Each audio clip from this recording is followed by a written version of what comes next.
de desobediência. Nós vimos que esse ato de desobediência, ele se alastrou, ele passou para toda a raça humana. Tanto que o primeiro filho que nasceu, ele matou o irmão.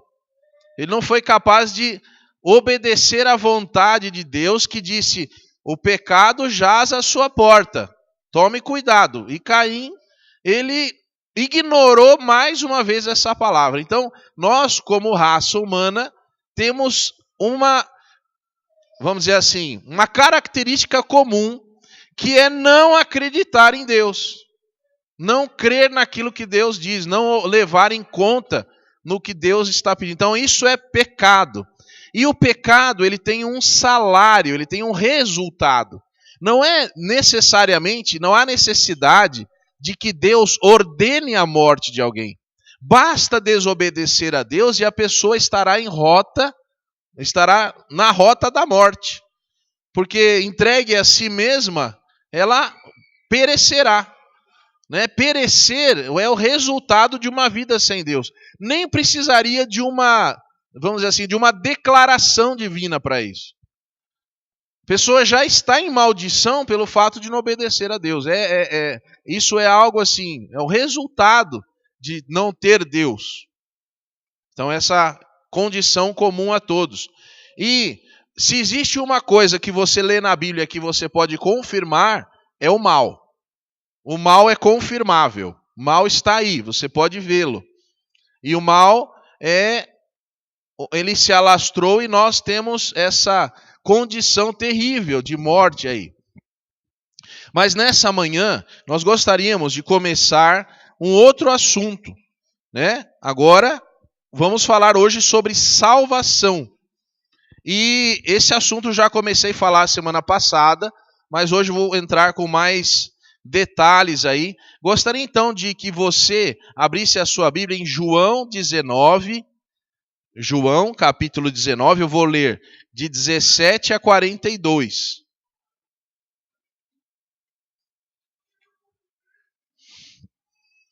João 19, de 17 a 42, diz assim: Tomaram eles, pois, a Jesus, e ele próprio, carregando a sua cruz, saiu para o lugar chamado Calvário, Gólgota em hebraico, onde o crucificaram e com eles outros dois, um de cada lado e Jesus no meio.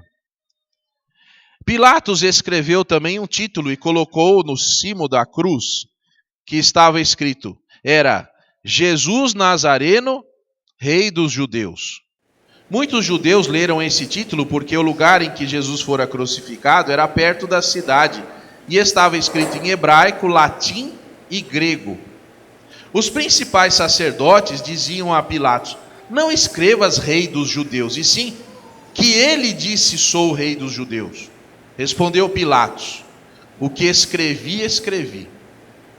Os soldados, pois, quando crucificaram Jesus, tomaram-lhe as vestes e fizeram 4 partes, uma para cada soldado. Pegaram também a túnica. A túnica, porém, era sem costura, toda tecida de alto a baixo. Disseram, pois, uns aos outros: não a rasguemos, mas lancemos sorte sobre ela, para ver quem caberá, para se cumprir a escritura. Repartiram entre si as minhas vestes, e sobre a minha túnica lançaram sortes. Assim, pois, fizeram os soldados. E junto à cruz estava a mãe de Jesus, e a irmã dela, e Maria, mulher de Clopas, e Maria Madalena. Vendo Jesus sua mãe, junto a ela o discípulo amado, disse: mulher, eis aí teu filho. Depois disse ao discípulo: eis aí tua mãe. Dessa hora em diante, o discípulo a tomou para casa. Depois, vendo Jesus que tudo já estava consumado, para se cumprir a escritura, disse: tenho sede. Estava ali um vaso cheio de vinagre. Embeberam de vinagre uma esponja e, fixando-a num caniço de sopo, lhe achegaram à boca. Quando, pois, Jesus tomou o vinagre, disse: está consumado. E, inclinando a cabeça, rendeu o espírito. Então um dos judeus, para que no sábado não ficassem os corpos da cruz, visto que era para a preparação, pois era grande o dia daquele sábado, rogaram a Pilatos que se lhes quebrassem as pernas e fossem tirados. Os soldados foram e quebraram as pernas ao primeiro, e ao outro, com ele tinham sido crucificados. Chegando-se, porém, a Jesus, como vissem que já estava morto, não lhe quebraram as pernas. Mas um dos soldados lhe abriu o lado com uma lança, e logo saiu sangue e água. Aquele que isto viu, testificou, sendo verdadeiro o seu testemunho.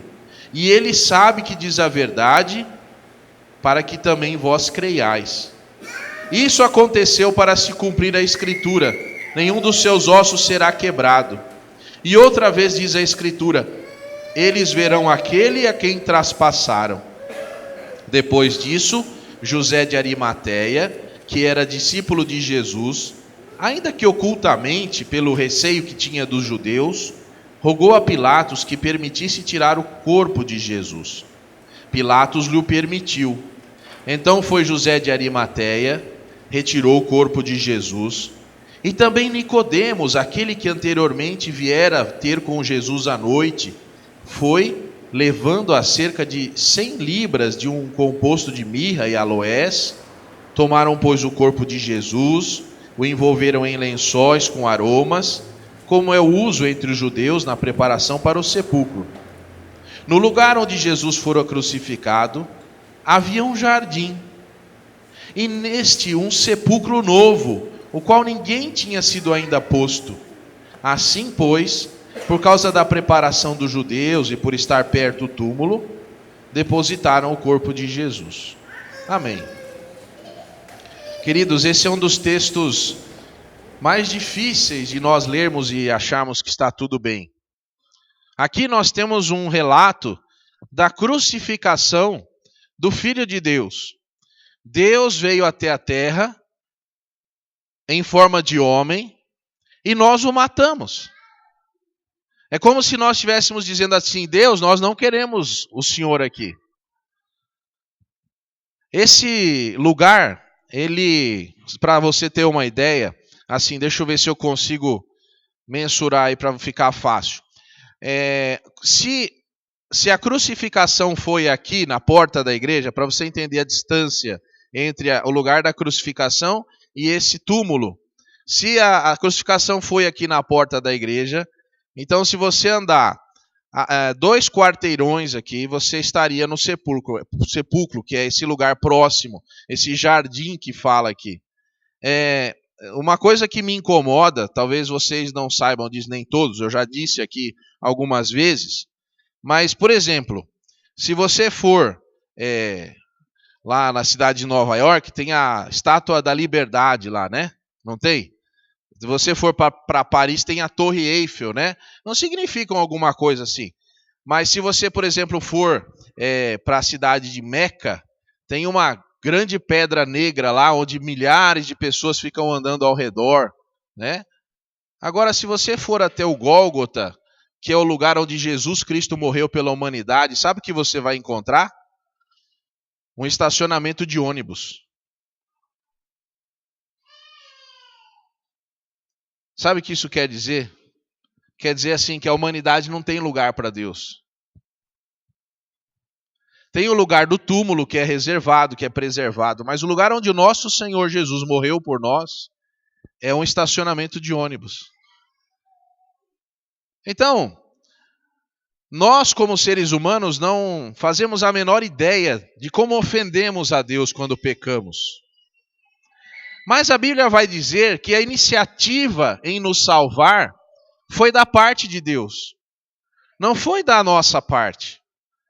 Foi Deus mesmo que, pelo seu amor que tem por nós, porque nós não merecemos nada. Isso tem que ficar muito claro, porque é nessa linha que a gente tem que entender o amor de Deus.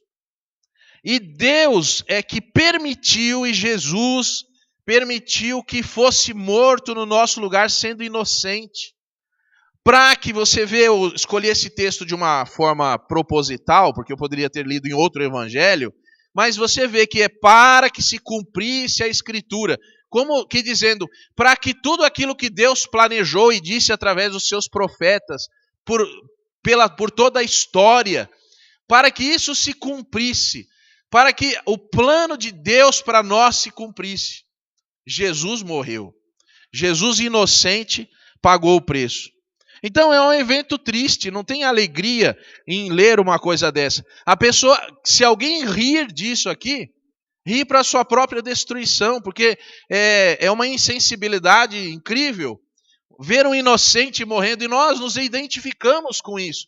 As pessoas que querem justiça, né, as pessoas que querem revolução, abaixo o governo, alguma coisa, elas estão com as suas energias voltadas para o lugar errado.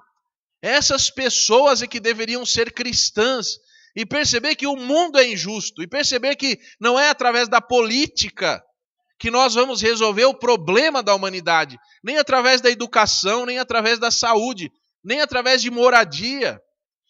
A transformação de uma pessoa começa pelo coração.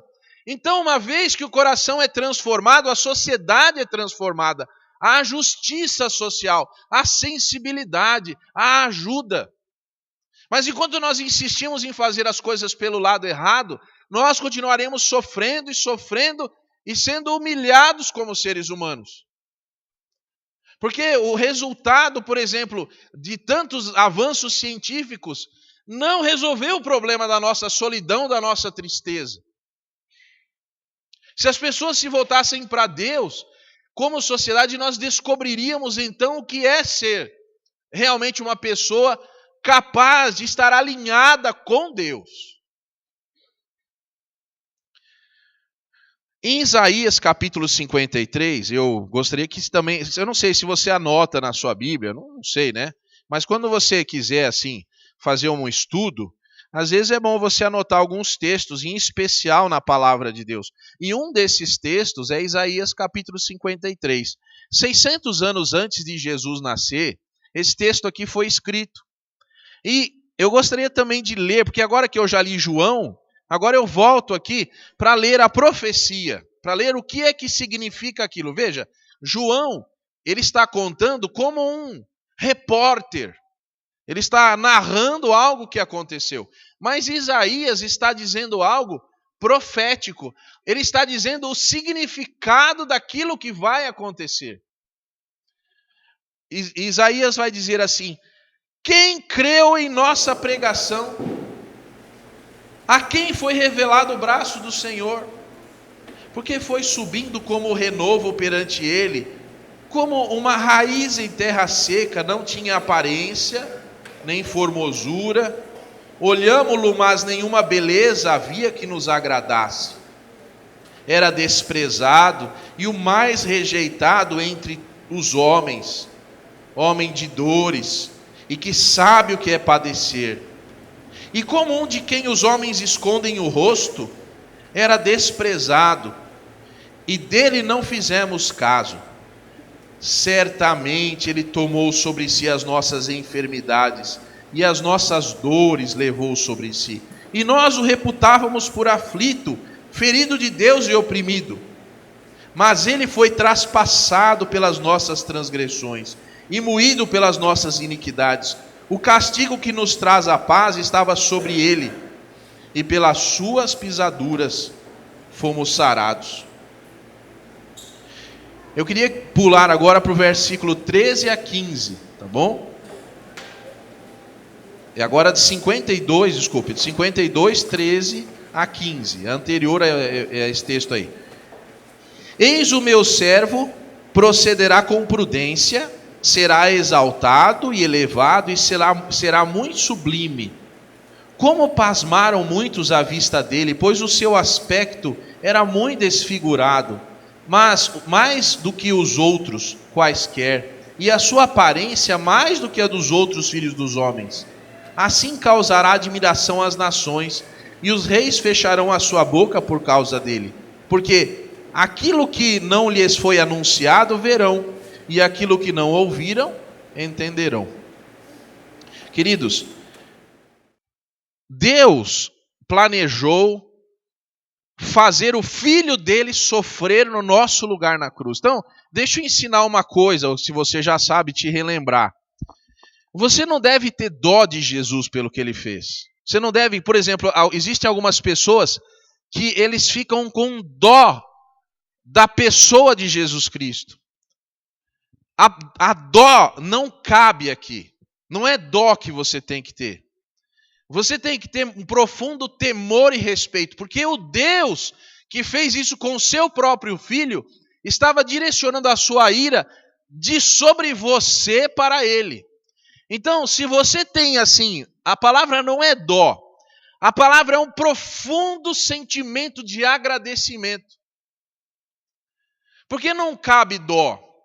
Porque ele morreu no seu lugar. Dó quem teve de você foi Deus.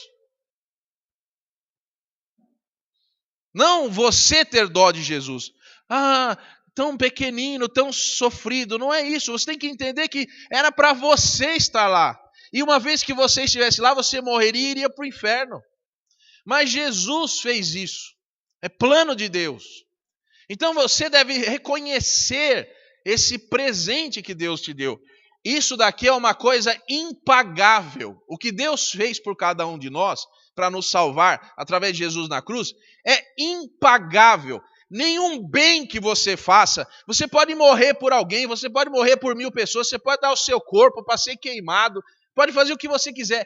É impossível pagar o preço de um Jesus inocente morrer na cruz. Porque você é pecador, o que você merece e eu é a morte e o inferno. É o que nós merecemos, não tem presente que nós possamos oferecer, oração perfeita, dar um presente, dar oferta na igreja, trabalhar como missionário na África, morrer não sei aonde. Não adianta nada, não aumenta absolutamente nada no tamanho da dívida que nós temos para com Deus. É impagável. Algumas pessoas pensam assim, eu vou fazer isso para diminuir a ira de Deus sobre mim. Esqueça. Você não pode fazer nada. A Bíblia nos apresenta esse ato de Deus como a graça de Deus. Não é mérito de ninguém. Por exemplo, o fato de alguém pensar assim, eu sou pastor, eu estou aqui pregando, podia estar lá dormindo. O fato de eu pregar, de eu estudar a palavra, de eu fazer o que eu quiser, não aumenta em nada e não diminui em nada.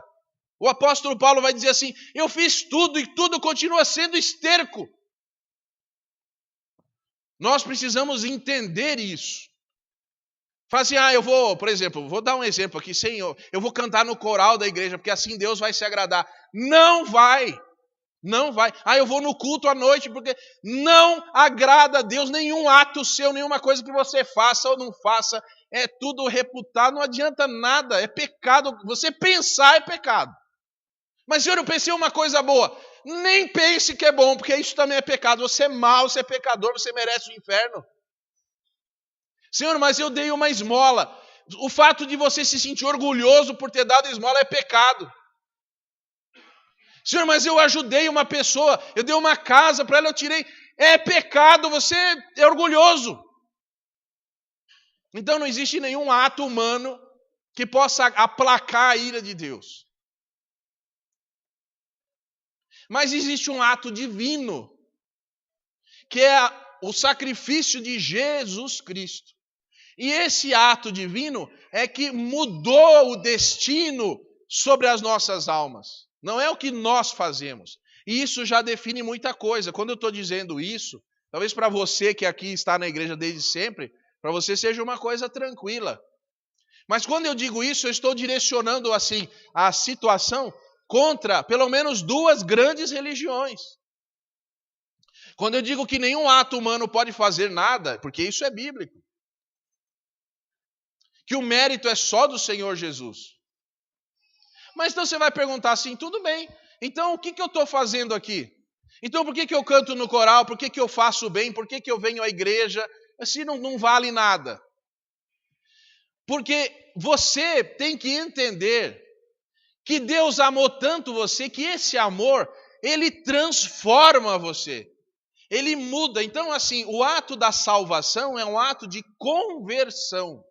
É um ato de mudança. Antes eu ia contra Deus e agora eu vou a favor de Deus. Então eu vou à igreja porque eu agradeço a Deus. A minha gratidão, ela chega até o coração de lá de Deus. E eu, Senhor, eu reconheço que não sou nada e eu agradeço. É o que eu posso fazer. Por exemplo, se eu comprasse um presente aqui para você, no seu aniversário, fosse lá, desse um presente, olha, isso aqui é um presente, parabéns. E você fala assim, não, eu não posso aceitar isso, é muito caro. Por exemplo, uma barra de ouro, sei lá, né, um presente aí. Eu não posso aceitar esse presente. Quanto custou? Eu quero pagar. Aí eu vou dizer, você está me ofendendo. Porque eu comprei esse presente, porque eu tenho um apreço por você. Olha, para dar um presente desse, não tem. Agora, eu estou te dando um presente. Se você me pagar, você está me ofendendo. Primeiro, porque não dá para pagar, é um presente. E segundo que, o exemplo não é bom, mas vamos supor, se fosse uma barra de ouro aí, não sei quanto que custa, não tenho ideia, mas vai que custasse R$1 milhão. Vai pagar o quê? Não vai pagar nada, vai me dar R$5. E vai achar que está pagando? Não tem nem... O preço pago pela nossa salvação, ele não pode ser mensurado. Você tem que entender que não é uma vida. É a vida do próprio Deus feito homem. Isso não tem preço, não foi, a Bíblia fala, não foi nem com ouro nem com prata, não dava para calcular. Mas não tem preço. Por exemplo, uma alma humana tem preço. Vale mais que o mundo inteiro. Mas a vida de Cristo não tem preço. Não tem universos suficientes para pagar o que Jesus fez. Então a vida do cristão é uma vida de constante gratidão, temor, alegria pelo que Deus fez. Eu trabalho para Deus, eu faço tudo o que tenho que fazer porque eu sou grato, porque eu reconheço que não posso pagar. É uma convergência ao que Deus fez. É isso que nós devemos entender. Isso chama graça. Porque existem pessoas que querem diminuir a ira de Deus, então eu vou fazer, eu vou trabalhar e alguma coisa para Deus perceber. Deus não precisa perceber nada, Ele já percebeu que nós estávamos perdidos e já nos salvou. Isso precisa ficar muito claro. Porque existem pessoas que falam assim, eu vou subir escada de joelho, eu vou pagar a promessa, não adianta, você pode, a Bíblia fala, você fez promessa, tem que pagar. Mas você não deveria ter feito promessa, porque não paga nada. É mais uma questão de pagar o preço pelo compromisso do que efetivamente pagar alguma coisa. Então, segundo, não faça a promessa.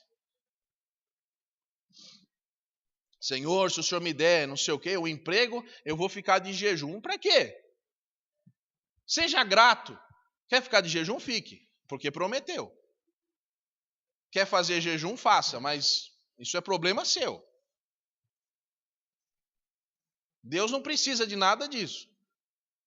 Jesus disse assim, que esta casta de demônios precisa de muito jejum e oração, porque a pessoa é que tinha que estar alinhada com Deus. Deus não precisa de mais poder ou menos poder, já tem todo o poder. Eu gostaria que você abrisse sua Bíblia em Efésios 2, porque nós estamos falando sobre salvação. E a Bíblia nos ensina a respeito disso. É muito importante que você aprenda esses conceitos bíblicos para não sair aí falando, ou alguém ensina uma coisa diferente para você e você aceita. Efésios 2, de 1 a 10, diz assim: Ele vos deu vida, estando vós mortos nos vossos delitos e pecados, os quais andastes outrora, segundo o curso desse mundo, segundo o príncipe da potestade do ar, do espírito que agora atua nos filhos da desobediência, entre os quais também todos nós andamos outrora, segundo as inclinações da nossa carne, fazendo a vontade da carne, dos pensamentos, e éramos por natureza filhos da ira, como também os demais. Mas Deus, sendo rico em misericórdia, por causa do grande amor com que nos amou, e estando nós mortos em nossos delitos, nos deu vida juntamente com Cristo. Pela graça sois salvos. E juntamente com Ele nos ressuscitou e nos fez assentar nos lugares celestiais em Cristo Jesus, para mostrar nos séculos vindouros a suprema riqueza da sua graça em bondade para conosco em Cristo Jesus. Porque pela graça sois salvos, mediante a fé. Isso não vem de vós, é dom de Deus, e não de obras, para que ninguém se glorie. Pois somos feitura dele, criados em Cristo Jesus para boas obras, as quais Deus de antemão preparou para que andássemos nela. Esse texto aqui é claro, é totalmente inteligível de que não é por alguma coisa que a gente faça. A gente faz o bem, a gente ajuda as pessoas, porque nós fomos transformados por Deus. Nós agora andamos na graça. Então, assim, a sensibilidade que eu tenho para pregar o evangelho, para falar de Deus ao mundo, é uma coisa que vem no meu coração porque eu sou grato a Deus e a graça de Deus habita no meu coração. Não é para pagar. Eu vou pregar o evangelho para bastante gente se converter, que aí eu vou, vamos dizer assim, atenuar sobre mim a ira de Deus. Isso não acontece. É na cruz que isso aconteceu. Tanto que aqui você vai ver que a criação da sua vida foi em Cristo. Você foi mudado em Cristo. Foi Ele que mudou a sua vida, não foi você. Você foi feito agora, feito para as boas obras, viu? O texto está dizendo isso. Você é feitura de Deus para agora fazer boas obras. Mas não porque você foi salvo ou pode diminuir alguma coisa. Isso é muito importante. Porque senão traz um falso orgulho. Senhor, eu fiz tanto pelo... Chega lá no céu enganado. Ó, Senhor, eu fiz tanto pelo Senhor. O que eu vou receber? Olha, eu nem te conheço. Vai receber um não. Vai receber um inferno. Porque você não... Você fazia as coisas para você. Para você ganhar alguma coisa. Enquanto que você deveria fazer as coisas para glorificar o meu nome. É diferente.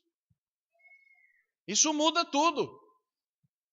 Você fazia para você aparecer na foto, no jornal, para você ser agradecido, para as pessoas te respeitarem. Você fazia para você, não para mim. É ruim isso, né? Então a gente tem que aprender. Tudo que eu faça, tudo que eu queira, todo bem, é em glória ao nome de Deus. Para a glória de Deus, não para a minha. Não ganha nada fazendo isso. É importante a gente aprender que é pela graça. Agora aqui, eu também preciso falar uma coisa. Quem entender, entenda. Eu vou ler o versículo 8 aqui e vou ler de uma maneira diferente. Você perceba. Porque pela graça sois salvos. E isto não vem de vós, é dom de Deus. O que eu pulei aí? Mediante a fé. Porque da minha parte é a fé. O que vem de Deus é a graça. Entenderam? O presente de Deus é a graça. E eu entro com uma coisa imaterial, que alguns teólogos vão dizer assim, que há um salto no escuro. Pular, Deus falando lá no meio de um abismo assim, pula que eu vou te pegar aqui. Você não está vendo nada. E você por alguma coisa você fala, eu acredito em Deus, eu vou pular e quando você pula, você é recebido por Deus. Isso é fé. E nós que somos de Deus vivemos pela fé. É um absurdo um crente dizer assim, não dá. Não dá o quê? O que não dá para um Deus que faz o impossível? Não dá tempo, não é possível. Isso não cabe numa pessoa que vive pela fé. E nós, nessa igreja, vivemos pela fé. Então não dá para dizer assim, não dá, não é possível, não vai acontecer. Porque se Deus quiser, agindo Deus, quem impedirá? Como não dá para fazer? Porque esse Deus que nos salvou não dava para salvar a gente estava destinado sob a ira de Deus para o inferno, e Deus fez o impossível. Deus morreu na cruz por nós. Emanuel, Deus conosco, morrendo na cruz por nós. Como não dá? O que não dá para Deus fazer? Então, quando você ora, quando você confia em Deus, saiba que mesmo que você morra, Deus vai ressuscitar você e vai levá-lo para o céu. Como não dá? O que não dá para fazer? Você não sabe, não viu a história toda ainda? vai ter a eternidade com Deus. O que não dá para fazer? O que não dá para fazer é viver sem fé. O que não dá para fazer é viver pecando. Isso não dá. Mas não ter fé, tome cuidado com então ensinando para você aí. Então, agora queria que você visse um outro texto, Marcos 1,15.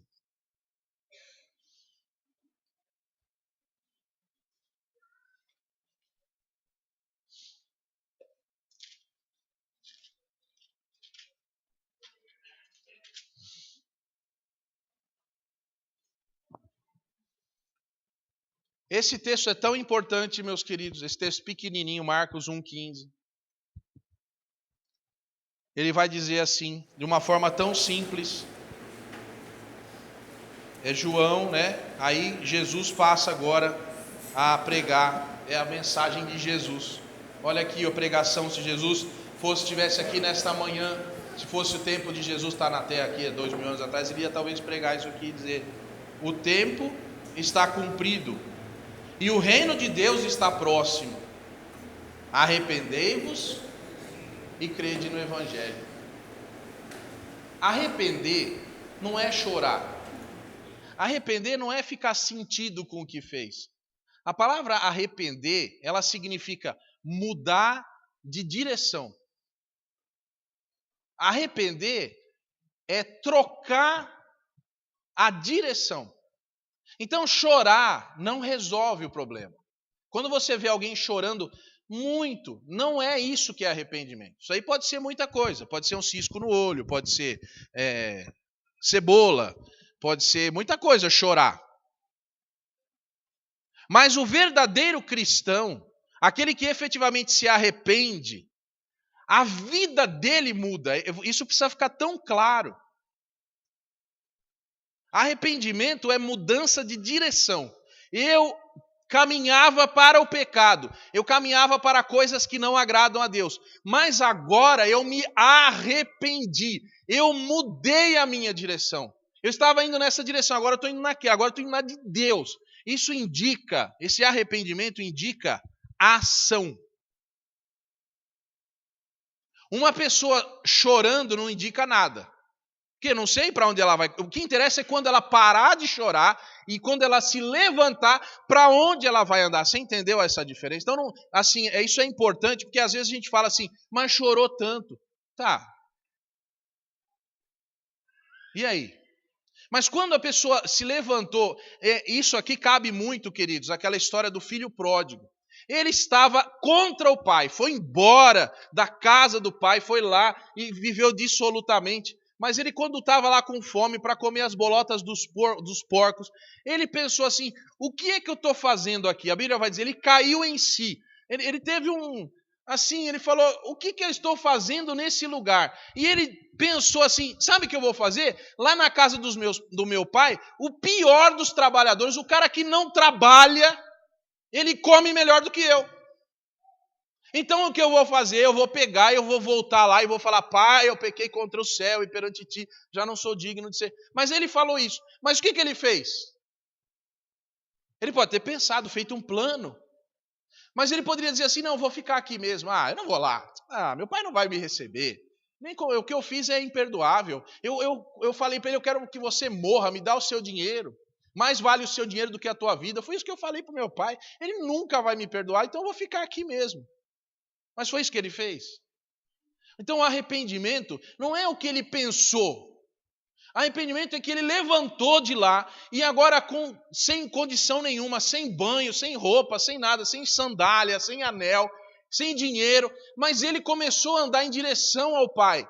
E a Bíblia vai dizer que quando ele estava longe, você não sabe o quão longe ele estava, mas o Pai viu. E aí o Pai vai em direção a ele. Porque houve arrependimento. Ele não adianta, enquanto ele continuava andando para longe do pai, o pai não saiu de lá. Mas quando ele se voltou para o pai, começou a andar na direção do pai, o pai se moveu até ele. Isso tem que ficar muito claro. Porque nós temos uma noção de arrependimento errada. Mas a segunda coisa da pregação aí de Jesus, está falando, é crer no quê? Porque a fé, pela fé, né? Tem uma música de Gilberto Gil que fala: andar com fé eu vou. Mas andar com fé aonde? Que eu posso crer em orixá, eu posso crer, em sei lá, posso crer em reencarnação. Mas a fé no Evangelho, na boa nova de Deus, que Deus veio ao nosso encontro. A boa notícia é essa. Fé no Evangelho. Quem é o Evangelho? É Jesus. Jesus é a boa nova. É crer em Cristo. Que crer por crer, e a pessoa vai para o inferno do mesmo jeito. Mas é crer em Jesus. Nós cremos, nós pela palavra, nós cremos no arrependimento e na crença do Evangelho. E nós vemos no Velho Testamento as promessas se cumprindo em Jesus, e no Novo Testamento novas promessas de uma segunda vinda, onde Jesus virá buscar a sua igreja. É isso que nós cremos. Nós estamos aqui nessa manhã porque nós cremos nisso. Esse é o nosso caminhar. Não é uma outra coisa qualquer. É perigoso um caminho que sai dessa simplicidade. Às vezes nós entramos em complexidades que nós não sabemos sair. É simples. É isso que nos leva à vida eterna. É isso, ponto. Agora, nós podemos aprender mais? Podemos. Mas nós não podemos nos esquecer do que nós cremos. E agora, o resultado de arrepender-se e crer é o que nós chamamos de novo nascimento, que é o que Jesus foi falar com Nicodemos. Por favor, eu gostaria que, não vou ler João 3,16 não, porque eu até poderia ler João 3, de 1 a 18 aqui, porque você já sabe, né, necessário é nascer de novo e tal, isso daí tudo bem. Mas eu quero que você abra a Bíblia em Apocalipse 3:20. Eu já li esse texto aqui várias vezes e continuo insistindo. Apocalipse 3:20. Eis que estou à porta e bato. Se alguém ouvir a minha voz e abrir a porta, entrarei em sua casa, cearei com ele e ele comigo. Então, o resultado de uma pessoa arrependida, de um resultado de uma pessoa que teve fé e do resultado de uma pessoa que teve um novo nascimento é andar com Jesus, viver com Jesus, levar Jesus em conta. Quando eu vou fazer alguma coisa, eu vou perguntar: Jesus, o Senhor quer que eu faça isso? Isso agrada ao Senhor ou isso ofende o Senhor? Porque se isso ofende, eu não vou fazer. Ah, mas é necessário. Não. Não, o Senhor morreu na cruz. O Senhor não admitiu nenhuma negociata, nenhuma nota fria, nenhum engano, nenhum nada. O Senhor cumpriu toda a lei, com penas e danos e morte. Mas o Senhor fez isso? Não fiz. O Senhor não mentiu. O Senhor não. Então eu não posso fazer alguma coisa que ofenda ao Senhor. Isso aí é viver com Jesus, é novo nascimento. João 1, 12 e 13. Evangelho de João, capítulo 1, versículos 12 e 13.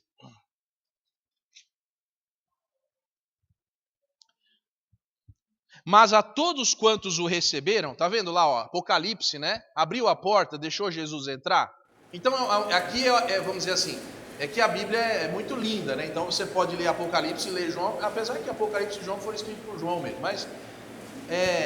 mas a todos quantos o receberam, deu-lhes o poder de serem feitos filhos de Deus, a saber, aos que creem no seu nome, os quais não nasceram do sangue, nem na vontade da carne, nem da vontade do homem, mas a de Deus. E o Verbo se fez carne, habitou entre nós, e cheio de graça e verdade, vimos a sua glória, como a glória do unigênito do Pai.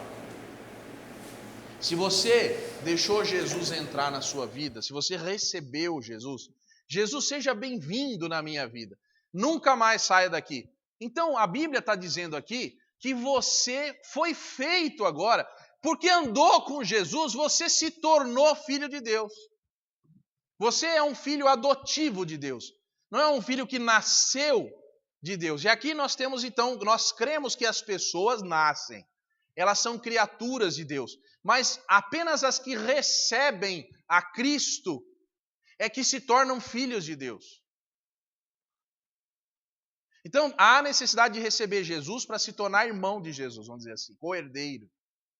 Mas tem uma dúvida que algumas pessoas têm, e eu queria que você só se lembrasse, não vou ler aqui, Lucas 19, de 1 a 10, mas você se lembrasse de Zaqueu. Lembra da história de Zaqueu? Jesus não foi ficar na casa dele lá? Jesus falou, me convém pousar essa noite na sua casa. Zaqueu recebeu. Qual foi o resultado? Zaqueu disse assim, se eu tenho defraudado alguém, eu restituirei 4 vezes mais. E Jesus vai dizer assim, olha, hoje chegou salvação a essa casa. Primeiro porque Jesus foi recebido lá. Jesus poderia ter dito assim, essa noite me convém pousar em tua casa. Zaqueu falar assim, olha, vai me desculpar, a gente não tem um quarto especial para Jesus lá, a louça não está em ordem, né? Não comprei carne, o senhor não pode ir semana que vem?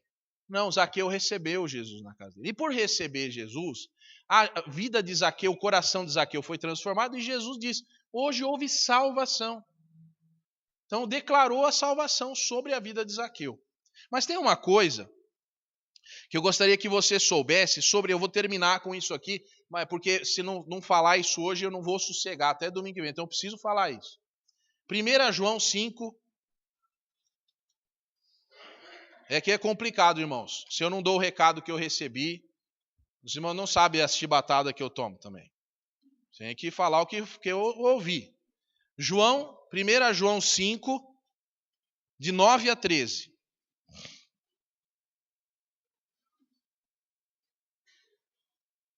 Se admitimos o testemunho dos homens, o testemunho de Deus é maior. Ora, esse é o testemunho de Deus que dá acerca de seu Filho. Aquele que crê no Filho de Deus tem em si o testemunho. Aquele que não dá crédito a Deus o faz mentiroso. Porque não crê no testemunho que Deus dá acerca de seu Filho. E o testemunho é esse, que Deus nos deu a vida eterna e essa vida está no seu Filho. Aquele que tem o Filho tem a vida. Aquele que não tem o Filho de Deus não tem a vida. Essas coisas vos escrevi a fim de saberes que tendes a vida eterna, vós outros que credes em o nome do Filho de Deus. A pergunta aqui para as pessoas, provavelmente a pergunta que João está respondendo é: João, eu por acaso posso ter certeza da minha salvação? Porque alguém me falou que eu não posso ter certeza da salvação. Essa é a pergunta. E João vai responder aqui na Bíblia que você tem aí. Olha, o que vale mais? O testemunho de homens ou o testemunho de Deus? Porque se o testemunho de Deus vale mais, então Deus diz que quem tem o Filho tem a vida. Então você, querido, por favor, olha, vai que você não prestou atenção em nada, que você estava preocupado com alguma coisa, tem que ir na feira, tem que ir na farmácia, estava fazendo contas para ver se dá para passar o mês, mas presta atenção nisso pelo menos. Nós podemos ter certeza da salvação. Quem garante isso é a Bíblia, em João, em 1 João, no texto que nós lemos. Se você tem o Filho, se você recebeu o Filho, se você anda com o Filho, você tem a vida eterna. Tem. É testemunho não de homens. Eu não sou capaz de declarar nada sobre você nisso. Mas é Deus que está dizendo. Então, muito cuidado. De tempos em tempos, eu recebo pessoas me perguntando: como eu posso ter certeza da vida eterna? Eu espero que pelo menos quem está aqui nessa manhã não tenha mais essa dúvida. Está aqui respondido na Bíblia, em 1 João 5, de 9 a 13. Se você tem o Filho, você não está dizendo assim, você tem a expectativa, você pode ser. Não, está dizendo assim, é uma afirmação. Você tem a vida eterna. Então, queridos, nós cremos na certeza da salvação. Se você aceitou a Jesus, você pode ficar tranquilo. Eu não vou ter tempo de ler outros textos aqui da Bíblia, mas ninguém pode arrancar você da mão de Deus. Entendeu isso? Você pode ter certeza que é salvo. Você pode andar tranquilo. Se aparecer alguém, um anjo de Satanás, alguém dizendo: olha, toma cuidado, hein? Você pode perder a salvação. Você vai, não, você não leu 1 João 5, querido. Vai ler lá, quem tem o Filho tem a salvação, a vida eterna. Está claro lá. Não está em palavras que significam, está tão claro isso. Então se tranquilize. Porque a gente vive numa opressão, assim, existem pregadores de pessoas e falsas testemunhas de Deus que dizem o contrário, que lançam medo. Você não pode ter medo, você tem que ter liberdade de saber, eu tenho salvação, eu tenho Jesus. Você não vem na igreja porque tem medo. Você não dá dízimo porque tem medo. Você não faz o bem porque tem medo. Porque pode ser que alguma coisa... Não, não é nada disso. Você vive na graça e você pode ter certeza que é salvo. A sua vida com Cristo te dá essa tranquilidade.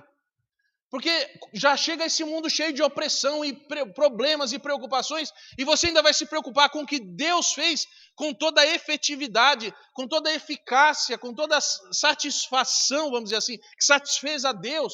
O sacrifício de Cristo não tem mais nada a ser feito. Ninguém é obrigado a fazer nada. Faz porque ama a Deus. E eu vou falar uma coisa para você, não existe prazer maior do que fazer as coisas em amor. Não pesa, não dói, não cansa, não desanima, porque é em amor, e o amor é mais forte do que a morte. Não tem cansaço, não tem desespero. Eu já fiz isso 10 vezes, vou fazer 100, vou fazer 1000. Esse ano passado eu fui na igreja todo domingo. Foi porque quis. Azar o seu, perdeu o seu tempo. Se isso é um peso para você, você perdeu o seu tempo. Você devia ter feito as coisas erradas que você queria fazer. Vai fazer. A Bíblia diz assim, quem está sujo, suje-se mais ainda. Ninguém vai vir fazer alguma coisa para ganhar nada. Não há mérito, só há agradecimento. Não existe um sacrifício capaz de fazer alguma coisa para agradar a Deus. Mas o amor que a nós transformou nos faz nova criatura. Nós somos felizes de fazermos o que fazemos. Por exemplo, eu vi lá chegando uma caixa de leite agora. Não sei quem trouxe, mas eu vi o irmão Jackson trazendo. A pessoa que fez isso, fez porque quis, porque ama a Deus. Porque ama a Deus, eu quero fazer isso. Obrigado que o Senhor me deu o privilégio de trazer leite, que eu posso ajudar. Mas não ganhou nada. Você não vai ganhar, não vai sair lá na rua e vai passar um avião e jogar 2 caixas de leite. Não vai. Não é isso. Você vai ser abençoado? Vai. Porque você vai ser abençoado, não porque deu leite, mas o seu coração. Você já está sendo abençoado e vai ser muito mais abençoado. E amanhã, segunda-feira, quando você for trabalhar, você trabalha, não porque você tem que provar alguma coisa para alguém, você trabalha porque você ama a Deus.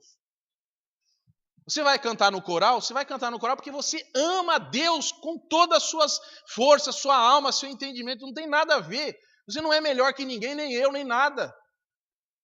E aí quando a gente encontra alguém, a gente está junto aqui, um para ajudar o outro. Isso é a graça de Deus. Agora, pelo fato de Deus ser bom, tem umas pessoas que abusam. Aí sim entra a disciplina da igreja, tá? Tem um monte de coisa para falar. Não acabei ainda, eu não comecei nada ainda. Mas pensa que eu não vou falar sobre isso? Vou chegar lá. Mas é que você tem que entender que tem um caminho, é em amor. Porque senão a gente está no trilho errado. Quem está no trilho errado vai dar no lugar errado, vai descarrilhar. Isso é importante. Que Deus abençoe você. E me desculpa, eu passo da hora toda vez mesmo, mas não tem jeito. Eu vou fazer o quê? Depois eu vou esperar uma semana para falar que você pode ter certeza da salvação? Irmã, pode chegar aqui, vem cá que já vai dar um recado. Amém. Depois eu oro.